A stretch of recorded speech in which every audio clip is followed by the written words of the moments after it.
ನಮಸ್ಕಾರ ನ್ಯೂಸ್ ಎಟ್ 5 ಗೆ ಸ್ವಾಗತ. ನಾನು ನವಿತಾ ಜೈನ್. ಮತ್ತೆ ವಿಫಲರಾದ್ರ ಬಿಎಸ್ ಯಡಿಯೂರಪ್ಪ ಮತ್ತೆ ಆಪರೇಷನ್ಗೆ ಯತ್ನಿಸಿ ಕೈ ಸುಟ್ಕೊಂಡ್ರ. ಅತಿಯಾದ ಆತ್ಮವಿಶ್ವಾಸದಲ್ಲಿದ್ದಾರ ಮೈತ್ರಿ ಲೀಡರ್ಸ್.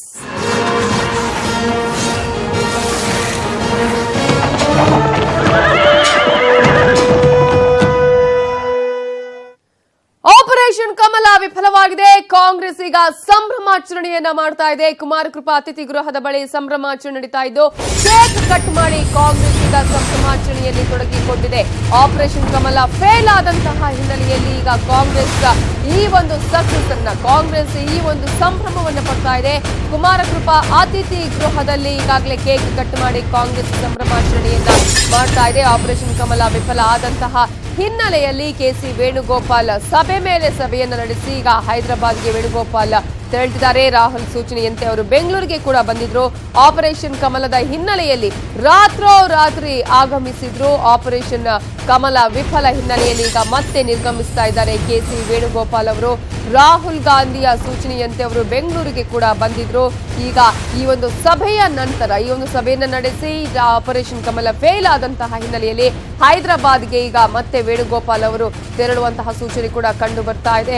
ರಾಹುಲ್ ಸೂಚನೆಯಂತೆ ಬೆಂಗಳೂರಿಗೂ ಕೂಡ ಬಂದಿದ್ರು. ಆಪರೇಷನ್ ಕಮಲ ಹಿನ್ನೆಲೆಯಲ್ಲಿ ರಾತ್ರೋರಾತ್ರಿ ವೇಣುಗೋಪಾಲ್ ಅವರು ಆಗಮಿಸಿದ್ದು ಆಪರೇಷನ್ ಕಮಲ ವಿಫಲ ಹಿನ್ನೆಲೆಯಲ್ಲಿ ಈಗ ನಿರ್ಗಮಿಸ್ತಾ ಇದ್ದಾರೆ. ಗಮನಿಸ್ತಾ ಇರಬಹುದು ನೀವು ಒಂದು ರೀತಿಯಲ್ಲಿ ಕಾಂಗ್ರೆಸ್ ಯಾವ ರೀತಿಯಾಗಿ ಸಂಭ್ರಮಾಚರಣೆ ಮಾಡ್ತಾ ಇದೆ ಅನ್ನೋದನ್ನ. ರಿಜ್ವಾನ್ ಅರ್ಷದ್ ಸೇರಿದಂತೆ ಸಾಕಷ್ಟು ಕಾಂಗ್ರೆಸ್ನ ಮುಖಂಡರುಗಳು ಕಾರ್ಯಕರ್ತರು ಈಗ ಆಪರೇಷನ್ ಕಮಲ ಫೇಲ್ ಆದಂತಹ ಹಿನ್ನೆಲೆಯಲ್ಲಿ ಕುಮಾರಕೃಪಾ ಗೆಸ್ಟ್ ಹೌಸ್ ಅಲ್ಲಿ ಸಂಭ್ರಮಾಚರಣೆಯಲ್ಲಿ ತೊಡಗಿಕೊಂಡಿದ್ದಾರೆ.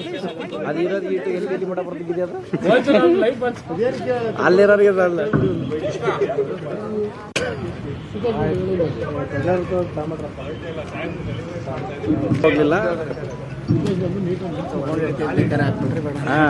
ಏನ್ ಮಾಡ್ಯಾವಲ್ಲ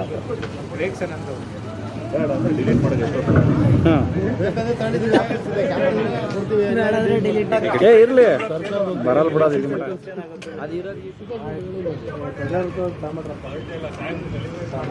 ಹೋಗ್ಲಿಲ್ಲ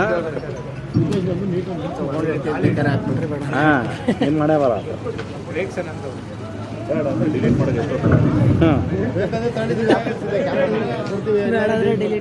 ಇರ್ಲಿ ಯಾವಾಗ್ಲೂ ನಮ್ಗೆ ಆತಂಕ ಇರಲಿಲ್ಲ. ನಿನ್ನೆನೂ ಸತ್ಯನೇ ಹೇಳಿದೆ, ಇವತ್ತೂ ಸತ್ಯನೇ ಹೇಳ್ತೇವೆ, ನಾಳೆನೂ ಸತ್ಯನೇ ಹೇಳ್ತೇವೆ. ಈ ಬಿಜೆಪಿ ಪಕ್ಷ ಇವತ್ತೊಂದು ದಿವಸ ರಾಷ್ಟ್ರೀಯ ಮಟ್ಟದಲ್ಲಿ ಅವರ ಬಂಡವಾಳ ಏನಿದೆ, ಅವರ ಷಡ್ಯಂತ್ರಗಳು, ನರೇಂದ್ರ ಮೋದಿಯವರ ಬಿಜೆಪಿ ಸರ್ಕಾರದ ಷಡ್ಯಂತ್ರ ಇವತ್ತೊಂದು ದಿವಸ ರಾಷ್ಟ್ರೀಯ ಮಟ್ಟದಲ್ಲಿ ಅವರು ಎಕ್ಸ್ಪೋಸ್ ಆಗಿದ್ದಾರೆ. ಇವತ್ತೊಂದು ಸ್ವಲ್ಪ ಇನ್ನು ಮುಂದೆ ಮಾನ ಮರ್ಯಾದೆ ಇದ್ರೆ ಇನ್ನು ಮುಂದೆ ಇಂಥ ಕೆಲಸಕ್ಕೆ ಅವ್ರು ಕೈ ಹಾಕಬಾರ್ದು. ಬಹುಶಃ ಅದು ಅಂತಿಮ ಅಂತ ಭಾವಿಸ್ತೀನಿ. ಸಂಕ್ರಾಂತಿ ಇನ್ನು ಬಹುಶಃ ಅಲ್ಲಿ ಏನೋ ಆಗ್ತದೆ ಗೊತ್ತಿಲ್ಲ. ಕ್ರಾಂತಿ ಒಳಗಡೆ ಆ ಪಕ್ಷದಲ್ಲಿ ಯಾರ ಬುಡಕ್ಕೆ ಇವತ್ತು ದಿವಸ ಬೆಂಕಿ ಹತ್ತದ ಗೊತ್ತಿಲ್ಲ. ಅವ್ರ ಪಕ್ಷದಲ್ಲಿ ಕ್ರಾಂತಿ ಆಗುತ್ತೆ ಈಗ ಸ್ವಾಭಾವಿಕ. ನೋಡ್ತಾರೆ, ನಾನು ಹೇಳಿದ್ದೀನಲ್ಲ, ನಾನು ಸುಳ್ಳು ಹೇಳಲ್ಲ. ನನ್ನ ಜೊತೆ ಟಚ್ನಲ್ಲಿ ಯಾವತ್ತೂ ಇದಾರೆ. ರಮೇಶ್ ಟಚ್ನಾಗಿದ್ದಾರೆ, ನಾಗೇಂದ್ರ ಟಚ್ನಾಗಿದ್ದಾರೆ, ಮಹೇಶ್ ಕುಮಟಳ್ಳಿ ಅವರೇ ನಿನ್ನೆ ರಾತ್ರಿ ನನ್ನ ಜೊತೆ ಮಾತಾಡ್ತಿದ್ದೆ ನಾನು.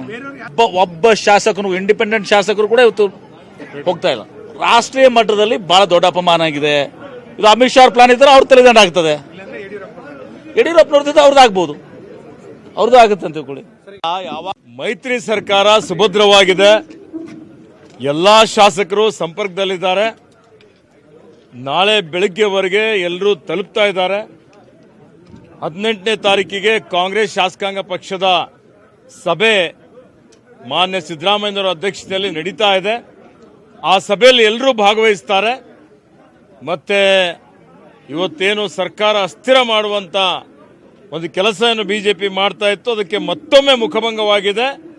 ಹೀಗೆ ಇನ್ನಾದರೂ ಅವರು ಎಚ್ಚೆತ್ತುಕೊಂಡು ಇಂಥ ಒಂದು ಪ್ರಜಾಪ್ರಭುತ್ವ ವಿರೋಧಿ, ಸಂವಿಧಾನ ವಿರೋಧಿ ಕೃತ್ಯದಲ್ಲಿ ಅವರು ಅದಕ್ಕೆ ಕುಮ್ಮಕ್ಕು ಕೊಡಬಾರದು, ಅದಕ್ಕೆ ಪ್ರಯತ್ನ ಮಾಡಬಾರದು ಅನ್ನುವಂಥ ಮಾತನ್ನು ಇಲ್ಲಿ ನಾನು ಹೇಳಲಿಕ್ಕೆ ಬಯಸ್ತೇನೆ. ಮೈತ್ರಿ ನೋಡಿ, ನಾವು ಮೊದಲನೇ ದಿವಸದಿಂದ ಹೇಳ್ತಾ ಇದ್ದೆ, ನಮ್ಮ ಸರ್ಕಾರಕ್ಕೆ ಯಾವುದೇ ತೊಂದರೆ ತಾಪತ್ರೆ ಇಲ್ಲ.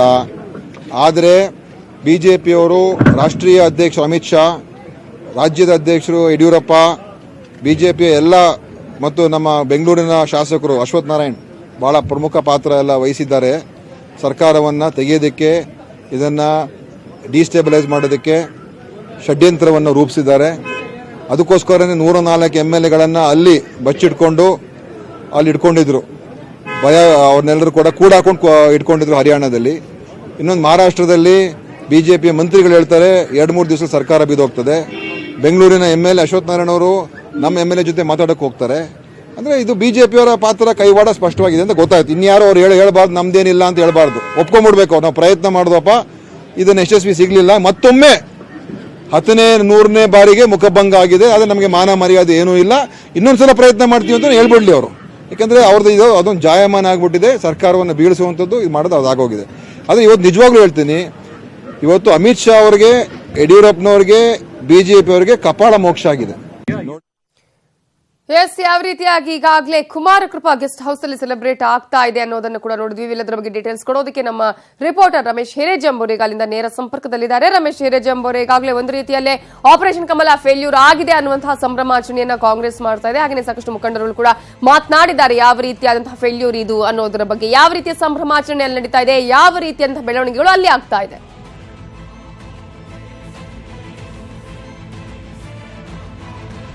ನವಿತೇಜನ್ ಕೆಕೆ ಗೆಸ್ಟ್ ಹೌಸ್ ನಲ್ಲಿ ಇವತ್ತು ವೇಣುಗೋಪಾಲ್ ಅವರ ನೇತೃತ್ವದಲ್ಲಿ 2ನೇ ದಿನದ ಸಭೆಗಳು ನಡೆದವು. ಇಲ್ಲಿ ಹಲವು ನಾಯಕರು ಅವರನ್ನ ಭೇಟಿ ಮಾಡೋದ್ರ ಮೂಲಕ ಸಮಾಲೋಚನೆ ನಡೆಸಿದ್ರು. ಜೊತೆಗೆ ಅತೃಪ್ತ ಶಾಸಕರೆಲ್ಲ ಯಾರ್ಯಾರಿದ್ದಾರೆ, ಅವರ ಬೇಡಿಕೆಗಳೇನು, ಅವರನ್ನ ಹೇಗೆ ಸಮಾಧಾನ ಪಡಿಸುವಂತದ್ದು ಅನ್ನೋ ವಿಚಾರ ಸಂಬಂಧಪಟ್ಟ ಕೂಡ ಚರ್ಚೆ ನಡೆಸಿ ಅಂತಿಮವಾಗಿ ಏನು ಕಾಂಗ್ರೆಸ್ನಿಂದ ಅಸಮಾಧಾನಗೊಂಡು ಬಿಜೆಪಿಗೆ ಹೋಗ್ಲಿಕ್ಕೆ ಅಣಿಯಾಗಿದ್ದಾರೆ ಅನ್ನುವಂಥ ಶಾಸಕರು ಯಾರ್ಯಾರಿದ್ದಾರೋ ಅವರೆಲ್ಲರ ಜೊತೆಗೆ ಸಂಪರ್ಕವನ್ನು ಸಾಧಿಸಿದ ನಂತರ ಕಾಂಗ್ರೆಸ್ ಈಗ ಒಂದು ರೀತಿ ನಿರಾಳ ಆಗಿದೆ ಅಂತ ಹೇಳ್ಬೋದು.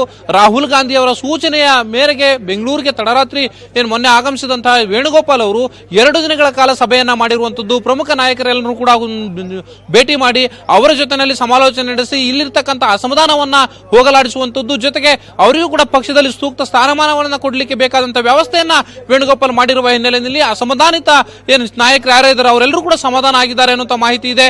ಆ ಕಾರಣಕ್ಕಾಗಿ ಎಲ್ಲವನ್ನು ಕೂಡ ತಿಳಿಗೊಳಿಸಿ ವೇಣುಗೋಪಾಲ್ ಇವತ್ತು ಎಲ್ಲ ಸಭೆಗಳನ್ನ ಮುಗಿಸಿದ ಬಳಿಕ ಇಲ್ಲಿಂದ ನೇರವಾಗಿ ಹೈದರಾಬಾದ್ಗೆ ತೆರಳಿರುವಂತದ್ದು. ಜೊತೆಗೆ ಅಸಮಾಧಾನ ಇರತಕ್ಕಂಥ ಏನು ರಮೇಶ್ ಜಾರಕಿಹೊಳಿ ಜೊತೆ ಇರತಕ್ಕಂಥ ಸುಮಾರು 4 ರಿಂದ 6 ಜನ ಶಾಸಕರಿದ್ದಾರೆ, ಅವರ ಬಗ್ಗೆ ಹೆಚ್ಚಿನ ತಲೆಕೆಡಿಸಿಕೊಳ್ಳುವಂತ ಅವಶ್ಯಕತೆ ಇಲ್ಲ. ಬಂದ್ರೆ ಅವರು ಕೂಡ ಬರಲಿ, ಆದ್ರೆ ಬರದೇ ಹೋದ್ರೆ ತಲೆಕೆಡಿಸಿಕೊಳ್ಳುವಂತ ಅಗತ್ಯ ಇಲ್ಲ. ಸರ್ಕಾರಕ್ಕೆ ಅದರಿಂದ ಯಾವುದೇ ರೀತಿಯ ನಷ್ಟ ಇಲ್ಲ ಅನ್ನುವಂತ ನಿರ್ಧಾರಕ್ಕೆ ಕಾಂಗ್ರೆಸ್ ನಾಯಕರು ಬಂದಂತಿದೆ. ಆ ಕಾರಣಕ್ಕಾಗಿ ರಮೇಶ್ ಜಾರಕಿಹೊಳಿ ಪಡೆಯನ್ನು ಬಿಟ್ಟು ಉಳಿದಂತ ನಾಯಕರೇನು ಅಸಮಾಧಾನಗೊಂಡಿದ್ರು ಅವರೆಲ್ಲರನ್ನೂ ಕೂಡ ಕರೆದು ಮಾತನಾಡಿಸೋ ಆ ಮೂಲಕ ಅವರಲ್ಲಿ ಇರತಕ್ಕಂಥ ಅಸಮಾಧಾನವನ್ನು ತಿಳಿಗೊಳಿಸುವಂತ ಕೆಲಸವನ್ನ ಮಾಡಿದ್ದಾರೆ. ಆ ಹಿನ್ನೆಲೆಯಲ್ಲಿ ಇವತ್ತು ಕಾಂಗ್ರೆಸ್ ನಲ್ಲಿರ್ತಕ್ಕಂಥ ಆತಂಕ ಸದ್ಯದ ಮಟ್ಟಿಗೆ ನಿವಾರಣೆ ಆಗಿದೆ ಅಂತ ಹೇಳ್ಬೋದು. ಆದ್ರೆ ಬಿಜೆಪಿ ನಾಯಕರು ಇನ್ನೂ ಕೂಡ ಬೆಂಗಳೂರು ಕಡೆಗೆ ಮುಖ ಮಾಡಿಲ್ಲ.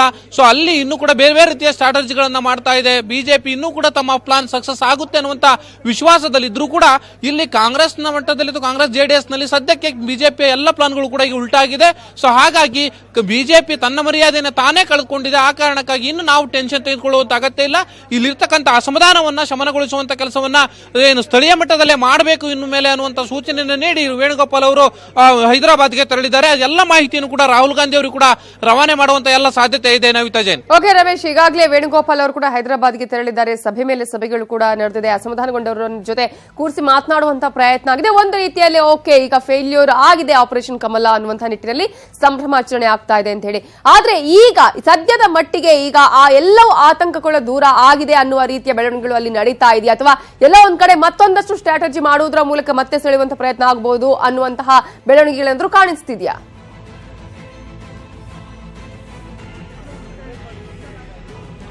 ಖಂಡಿತ ನವಿತಾ ಜೈನ್. ಯಾಕೆಂದ್ರೆ ಈಗ ಕಾಂಗ್ರೆಸ್ ಮೇಲೆ ಈ ಮೈತ್ರಿ ಸರ್ಕಾರದ ಮೇಲೆ ಇರ್ತಕ್ಕಂಥ ಏನ್ ತೂಗಗತ್ತಿ ಇದೆ ಅದು ಇನ್ನೂ ಕೂಡ ಆ ಅಪಾಯದಿಂದ ಕಾಂಗ್ರೆಸ್ ತಪ್ಪಿಸಿಕೊಂಡಿಲ್ಲ ಅಂತಾನೆ ಹೇಳ್ಬೋದು. ಒಂದ್ ಕಡೆನಲ್ಲಿ ಬಿಜೆಪಿಯ ಈ ಆಪರೇಷನ್ ಕಮಲದ ಪ್ಲಾನ್ ಏನಿದೆ ಅದು ಫ್ಲಾಪ್ ಆಗಿದ್ರು ಕೂಡ ಬಿಜೆಪಿಯ ನಾಯಕರೆಲ್ಲರೂ ಕೂಡ ಬೆಂಗಳೂರಿಗೆ ಬರುವವರೆಗೂ ಕೂಡ ಇದು ಅಂತಿಮಗೊಂಡಿದೆ ಅನ್ನುವಂತದನ್ನ ನೇರವಾಗಿ ಹೇಳಲಿಕ್ಕೆ ಸಾಧ್ಯ ಇಲ್ಲ. ರಾಜಕಾರಣದಲ್ಲಿ ಏನು ಬೇಕಾದ್ರೂ ಕೂಡ ಆಗಬಹುದು ಕೊನೆ ಕ್ಷಣದವರೆಗೂ ಕೂಡ. ಆದ್ರೆ ಬಿಜೆಪಿ ಈಗಾಗಲೇ 19ನೇ ತಾರೀಕನ್ನ ಟಾರ್ಗೆಟ್ ಮಾಡಿಕೊಂಡಿರುವಂತದ್ದು, ಜೊತೆಗೆ ಬಹುಮತವನ್ನು ಸಾಬೀತುಪಡಿಸಲಿಕ್ಕೆ ರಾಜ್ಯಪಾಲರ ಬಳಿಗೆ ತೆರಳುವಂತ ಸಾಧ್ಯತೆ ಇರುವಂತದ್ದು. ಆದ್ರೆ ಸದ್ಯದ ಮಟ್ಟಿಗೆ ಕಾಂಗ್ರೆಸ್ನ ನಾಯಕರು ಈಗಾಗಲೇ ಸಿಹಿ ಹಂಚೋದ್ರ ಮೂಲಕ, ಕೇಕ್ ಕಟ್ ಮಾಡೋದ್ರ ಮೂಲಕ ಸಂಭ್ರಮಾಚರಣೆಯನ್ನ ಮಾಡಿದ್ದಾರೆ.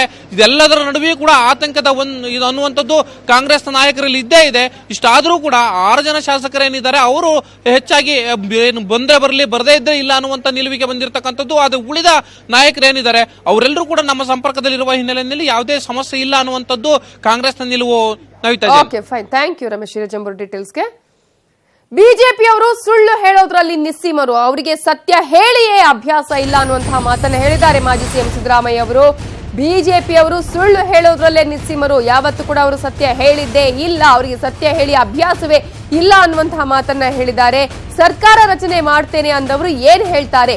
ನಮ್ಮ ಶಾಸಕರು ಯಾರು ದುಡ್ಡು ತಗೊಂಡು ಪಕ್ಷಾಂತರ ಮಾಡಲ್ಲ, ಭ್ರಷ್ಟಾಚಾರ ಮಾಡಿ ಬಿಜೆಪಿಯವರು ಟನ್ಗಟ್ಲೆ ಹಣವನ್ನ ಗಳಿಸಿದ್ದಾರೆ. ನಮ್ಮ ಶಾಸಕರಿಗೆ ಹಣ ಹಾಗೂ ಅಧಿಕಾರದ ಆಮಿಷವನ್ನ ಒಡ್ತಾ ಇದ್ದಾರೆ. ಹಾಗಾಗಿ ಮಾನ ಮರ್ಯಾದೆ ಇದ್ರೆ ವಿರೋಧ ಪಕ್ಷವಾಗಿದ್ದು ಕೆಲಸ ಮಾಡ್ಲಿ ಅಂತ ಹೇಳಿ ಚಿಕ್ಕಮಗಳೂರಲ್ಲಿ ಮಾಜಿ ಸಿಎಂ ಸಿದ್ದರಾಮಯ್ಯ ಹೇಳಿಕೆಯನ್ನ ಕೊಟ್ಟಿದ್ದಾರೆ. ಭ್ರಷ್ಟಾಚಾರ ಮಾಡಿ ಬಿಜೆಪಿ ಟನ್ಗಟ್ಲೆ ಹಣವನ್ನ ಗಳಿಸಿದ್ದು, ನಮ್ಮ ಶಾಸಕರಿಗೆ ಹಣ ಹಾಗೂ ಅಧಿಕಾರದ ಆಮಿಷವನ್ನ ಒಡ್ಡಿದ್ದಾರೆ. ಯಾರು ಕೂಡ ಈ ರೀತಿಯಾದಂತಹ ಒಂದು ಆಮಿಷಕ್ಕೆ ಬಲಿಯಾಗೋದಿಲ್ಲ. ಮಾನ ಮರ್ಯಾದೆ ಇದ್ರೆ ಬಿಜೆಪಿಗೆ ವಿರೋಧ ಪಕ್ಷವಾಗಿ ಕೆಲಸ ಮಾಡ್ಲಿ ಅನ್ನುವಂತಹ ಮಾತನ್ನು ಹೇಳಿದ್ದಾರೆ ಮಾಜಿ ಸಿಎಂ ಸಿದ್ದರಾಮಯ್ಯ. ಬಿಜೆಪಿಯವರು ಸುಳ್ಳು ಹೇಳೋದ್ರಲ್ಲಿ ಅವ್ರಿಗೆ ಸತ್ಯ ಹೇಳೇ ಗೊತ್ತಿಲ್ಲ. ಅವ್ರ ಬದುಕಿನಲ್ಲಿ ಅವ್ರ ಪ್ರಯತ್ನ ಮಾಡಿ ದುಡ್ಡು ನಮ್ಮ MLAಗಳು ಯಾರು ಕೂಡ ದುಡ್ಡು ತಗೊಂಡು ಹೋಗಲ್ಲ. ಅವ್ರ ಹತ್ರ ವಿಪರೀತ ದುಡ್ಡಿದೆ, ಟನ್ಗಟ್ಟಲೆ ದುಡ್ಡಿದೆ. ಭ್ರಷ್ಟಾಚಾರ ಮಾಡಿ ದುಡ್ಡು ಮಾಡ್ಕೊಂಡ್ಬಿಟ್ಟಿದ್ದಾರೆ. ದುಡ್ಡಿನ ಮೂಲಕ ಆಮಿಷ, ಅಧಿಕಾರದ ಮೂಲಕ ಆಮಿಷ ಓಡ್ತಾರೆ. ಯಾರು ಕೂಡ ಹೋಗಲ್ಲ. ಅವರಿಗಾಗಲೇ ಬ್ರಹ್ಮ ನಿರಸನ ಆಗಿದ್ರೆ ಇದು 2-3ನೇ ಸಾರಿ ಆಗಿರೋದು. ಅವರು ಮಾನ ಮರ್ಯಾದೆ ಇದ್ದರೆ ಏನಾದರೂ ಸ್ವಲ್ಪ ಅದು ಕಿಂಚಿತ್ ಮಾನ ಮರ್ಯಾದೆ ಇದ್ದರೆ ಬಾಯಿ ಮುಚ್ಚಿಕೊಂಡು ವಿರೋಧ ಪಕ್ಷದ ಕೆಲಸ ವಿರೋಧ ಪಕ್ಷದ ಸರಿಯಾಗಿ ವಿರೋಧ ಪಕ್ಷದವರಾಗಿ ಕೆಲಸ ನಿರ್ವಹಿಸಿದ್ರೆ ಸಾಕು. ಅದು ಜನರಿಗೆ ಅವ್ರು ಮಾಡ್ತಕ್ಕಂಥ ಅಷ್ಟೇ ಜನ ಬಯಸ್ತಾರೆ.